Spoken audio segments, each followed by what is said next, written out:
নমস্কার, আমি অজিত ব্যানার্জি আপনাদের সকলকে জ্যোতিষী টিউটোরিয়ালে স্বাগত জানাচ্ছি।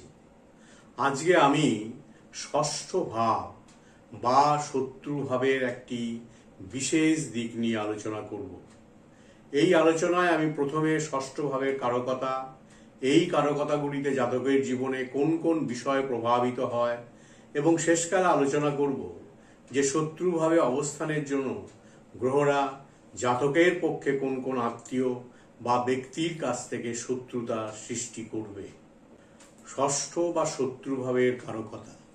ষষ্ঠ ভাব হইতে প্রধানত ব্যাধির উৎপত্তি, শত্রু সৃষ্টি, রিপুদোষ, বিপদ, ব্যর্থ চেষ্টা, পরনিন্দা, ক্রোধ, ভয়, ব্যসনাসক্ত জীবন, বিমাতা, খেলাধুলা ইত্যাদির বিচার করা হয়।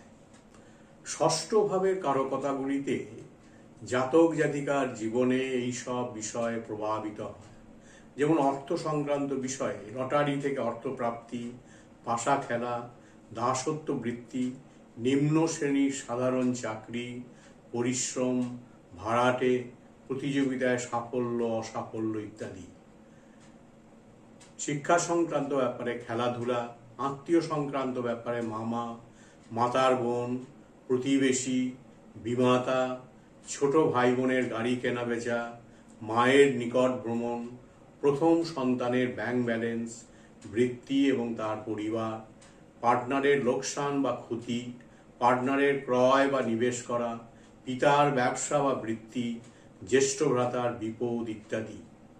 শরীর সংক্রান্ত বিষয়ে রোগ প্রতিরোধের ক্ষমতা, নাভিদেশ, পৃষ্ঠ, শিরদাঁড়া, নিম্ন উদর, ব্যসনাসক্ত জীবন, রোগের উৎপত্তি, তলপেট, হজম শক্তি, রোগ ভোগের প্রবণতা ইত্যাদি। অন্যান্য বিষয়ে দুর্ঘটনা, কষ্টভোগ, বাধা, মামলা মোকদ্দমা, শত্রু সৃষ্টি, রিপুদোষ, বিপদ, ব্যর্থ চেষ্টা, পরনিন্দা, ক্রোধ, ভয়, জেল হাজত, বিবাহে বাধা, ডিভোর্স ইত্যাদি।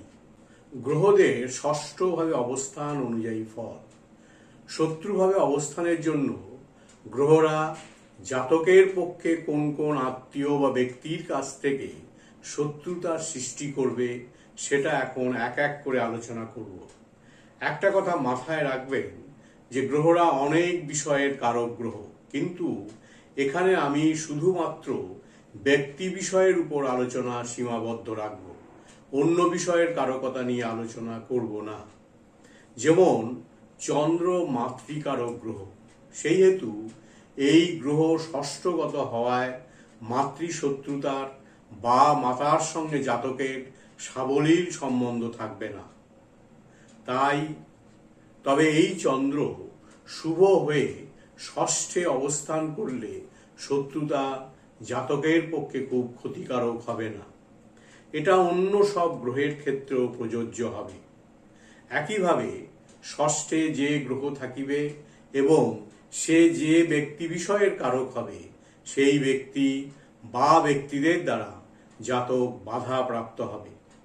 যেমন রবি, ঊর্ধ্বতন কর্তৃপক্ষ, পিতা, সরকারি উচ্চপদস্থ কর্মচারী এদের কারক গ্রহ। রবি ষষ্ঠে অবস্থান করলে এরা জাতকের সঙ্গে শত্রুর মতো ব্যবহার করবে। মঙ্গল, ভাই বোন, শ্রমিক, পাহারাদার, পদস্থ কর্মচারী ইত্যাদি এদের কারক গ্রহ। মঙ্গল ষষ্ঠে থাকলে এদের সঙ্গে জাতকের শত্রুতা হবে। বুধ, কেরানি, লেখক, ক্যাশিয়ার, দালাল ইত্যাদি এদের কারক গ্রহ। বুধ ষষ্ঠে থাকলে এদের সঙ্গে জাতকের শত্রুতা হবে। বৃহস্পতি, সন্তান, বিচারক, রাজপ্রতিনিধি, অধ্যাপক, আচার্য ইত্যাদি এদের কারক গ্রহ। বৃহস্পতি ষষ্ঠে থাকলে এদের সঙ্গে জাতকের শত্রুতা হবে।